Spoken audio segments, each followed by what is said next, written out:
Hi అండి, welcome to మాయా రుచులు. ఈరోజు రెసిపీ వచ్చేసి ఎంతో టేస్టీగా ఉండే టమోటా పప్పు అండి. చాలా ఈజీగా చేసుకోవచ్చు. సింపుల్ అండ్ ఈజీ రెసిపీ అండి. ఎవరైనా ఈజీగా చేసేస్తారు. బ్యాచిలర్స్ అయినా ఈజీగా చేసుకోవచ్చండి. ఈ టమోటా పప్పు అనేది చాలా టేస్టీగా ఉంటుంది. జారుగా ఇలా చేసుకున్నారంటే అదిరిపోతుంది రుచి అనేది. మీరు కూడా తప్పకుండా ట్రై చేయండి.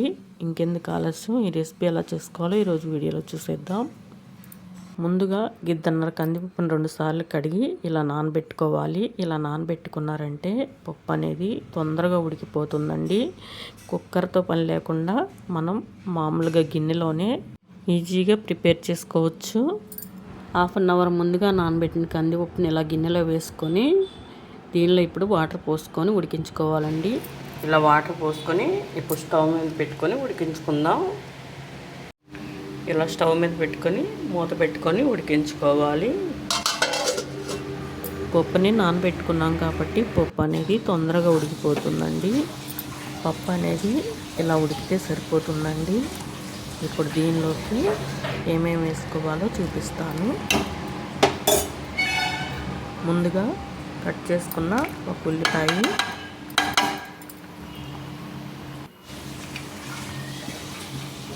3-4 పచ్చిమిర్చి వేసుకొని గంటతో తిప్పి మళ్ళీ మూత పెట్టుకొని ఉడికించుకోవాలి.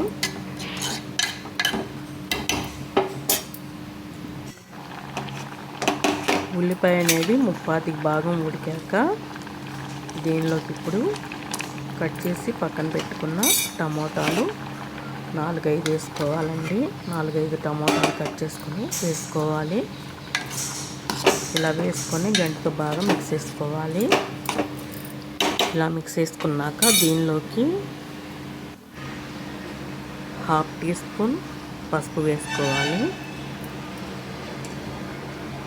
పసుపు వేసుకొని మళ్ళీ గంటతో మిక్స్ చేసుకొని మూత పెట్టుకొని ఉడికించుకోవాలండి.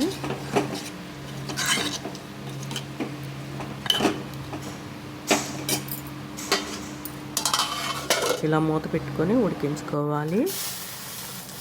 టమోటా అనేది ఇలా సగం ఉడికాక దీనిలోకి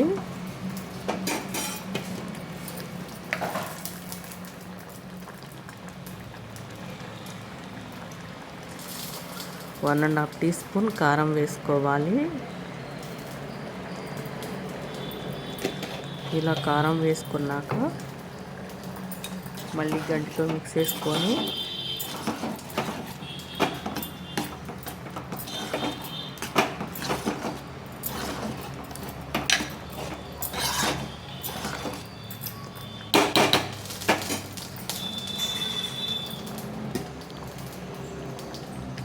దీనిలోకి 2-3 రేకల చింతపండుని ఒకసారి కడిగి దీనిలో వేసుకొని మూత పెట్టుకోండి.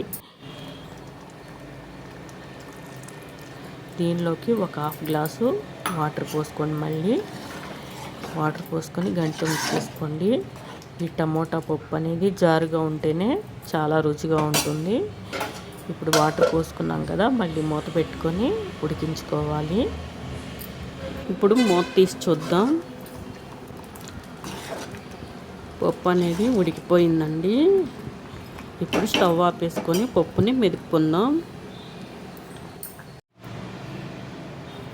రుచికి తగినంత ఉప్పు వేసుకొని ఇప్పుడు మెదుపుకోవాలండి. ఇలా పప్పు గుత్తితో మెదుపుకోవాలి. పప్పు గుత్తితో మెత్తగా మెదుపుకొని ఒక గిన్నెలోకి తీసేసుకోవాలి. ఇలా గిన్నెలోకి తీసేసుకొని ఇప్పుడు పోపు వేసుకుందాం.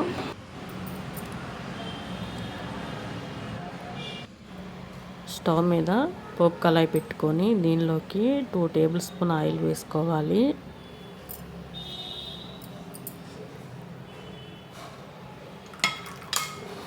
ఇలా ఆయిల్ వేసుకున్నాక ఆయిల్ హీట్ అయ్యాక దీనిలోకి 1.5 టీ స్పూన్ పోపు దినుసులు వేసుకోవాలి.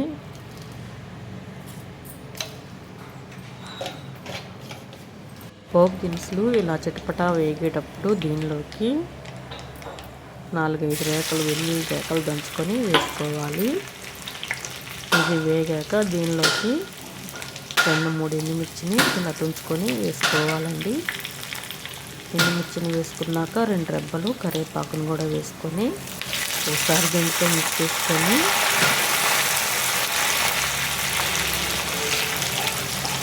ఇలా దాంట్లో మిక్స్ చేసుకొని అన్నీ వేగాక స్టవ్ ఆపేసుకొని ఈ పోపుని పప్పులో వేసేసుకోవడమేనండి. ఇలా పప్పులో వేసుకొని గంటతో మిక్స్ చేసుకోవాలి. అంతేనండి, ఎంతో టేస్టీగా ఉండే టమోటా పప్పు రెడీ అయిపోయినట్టే. మీరు కూడా తప్పకుండా ట్రై చేయండి. ట్రై చేసి మీకు ఎలా వచ్చిందో కామెంట్లో తెలియచేయండి. మా ఛానల్ని లైక్, షేర్, సబ్స్క్రైబ్ చేసుకొని మీ ఫ్రెండ్స్కి, మీ ఫ్యామిలీ మెంబర్స్కి షేర్ చేయండి. Thank you.